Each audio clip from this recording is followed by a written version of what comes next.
विश्व की लोक कथाओं में ये एस्तोनिया की लोक कथा पत्थर का सूप आपके सामने प्रस्तुत है। यूरोप में एक देश है एस्तोनिया। ये छोटा सा देश कुछ साल पहले सोवियत संघ का हिस्सा था। लेकिन जब सोवियत संघ टूटकर बिखर गया तो एस्तोनिया भी उससे अलग होकर एक स्वतंत्र देश बन गया। ये कहानी उसी देश की है। पुराने समय की बात है।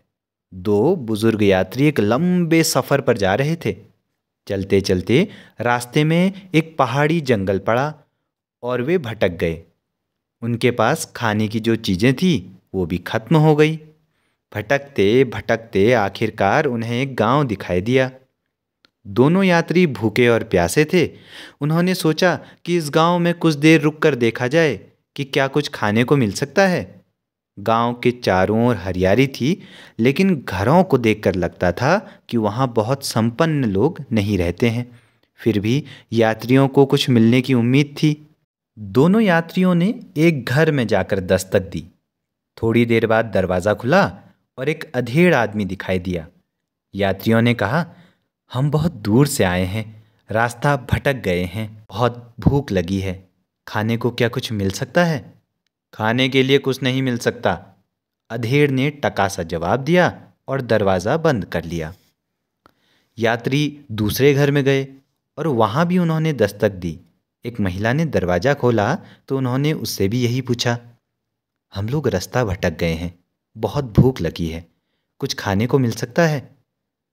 महिला ने उदास आंखों से राहगीरों को देखा और कहा, मैं खाने के लिए कुछ नहीं दे सकती। राहगीरों ने एक और घर की राह देखी। दरवाज़ा खटखटाने पर एक बच्चा बाहर आया तो उन्होंने उससे भी पूछा, बेटे, आपके घर में खाने को कुछ मिलेगा? हम दूर से आए हैं और भूख लगी है। बच्चा मासूमियत से बोला, जी, खाने के लिए कुछ नहीं दे सकता। राहगीरों को बहुत आश्चर्य हुआ, लेकिन उन्हें अब कुछ और मिलने की उम्मीद थी। वे एक एक करके बहुत से घरों में गए। उन्हें कहीं से भी खाने के लिए कुछ नहीं मिला। हताश होकर वे एक जगह बैठ गए। तभी एक राहगीर को कुछ सूझा। उसने दूसरे राहगीर से कहा, हमें कहीं से भी खाने को नहीं मिला, ऐसा कैसे हो सकता है? लगता है इस गांव में किसी के पास खाने के लिए कुछ नहीं है, हमें कुछ करना चाहिए। राहगीर कुछ देर सोचता रहा। फिर उसने दूसरे राहगीर से कहा, अरे, यहाँ आसपास बहुत से पत्थर हैं, चलो हम पत्थर का सूप बनाते हैं। फिर दोनों राहगीर गांव की एक ऊंची जगह पर गए और वहां खड़े होकर आवाज देने लगे, सुनो भाइयों सुनो, हम लोग एक सूप बनाने जा रहे हैं, एक नई तरह का और बहुत स्वादिष्ट सूप। ऐसा सूप आपने कभी नहीं पिया होगा। क्या किसी के घर से एक बड़ी देगची मिलेगी? जल्दी लाइए। कुछ ही देर में गांव का एक आदमी सिर पर एक बड़ी सी देगची लिए हुए आया। दूसरे निवासी भी एक एक करके अपने घरों से निकले और देगची के पास जमा हो गए। राहगीर ने चूल्हा बनाकर आग जलाई, उस पर देगची को रखा और उसमें बहुत सारा पानी डाल दिया। लोग आश्चर्य से देखने लगे। फिर राहगीरों ने पूछा, क्या किसी के घर में एक दो गाजर पड़ी होंगी? ये सुनकर एक लड़का दौड़ा दौड़ा घर गया और दो गाजरें ले आया। राहगीरों ने उसे देगची में डाल दिया। फिर उसने एक गोल सा पत्थर निकाला और उसे भी देगची के पानी में डाल दिया।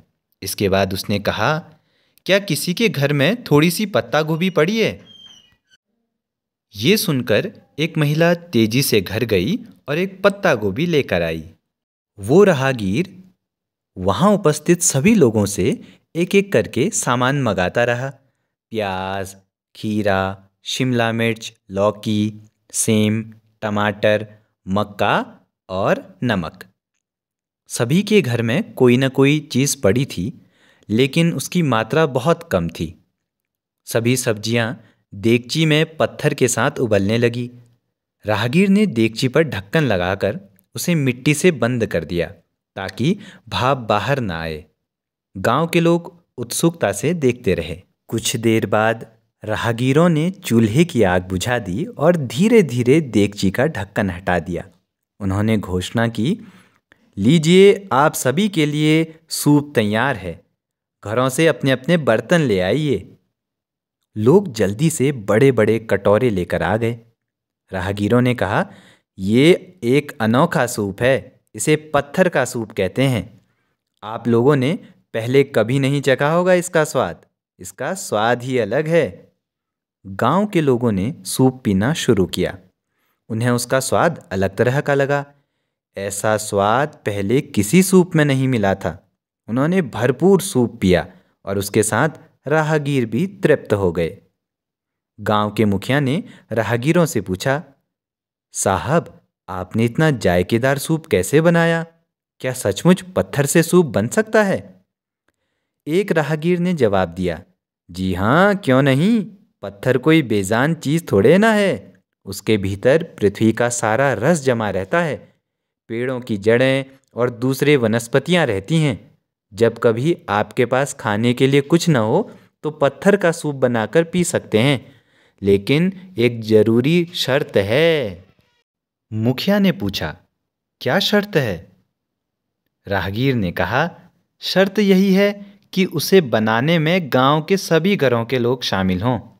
उनके यहाँ बची खुची जो भी खाने की चीज़ें हों, उन्हें देगची में डालें और उसे पत्थर के साथ देर तक पकने दें। दोनों राहगीर अपने रास्ते चल दिए।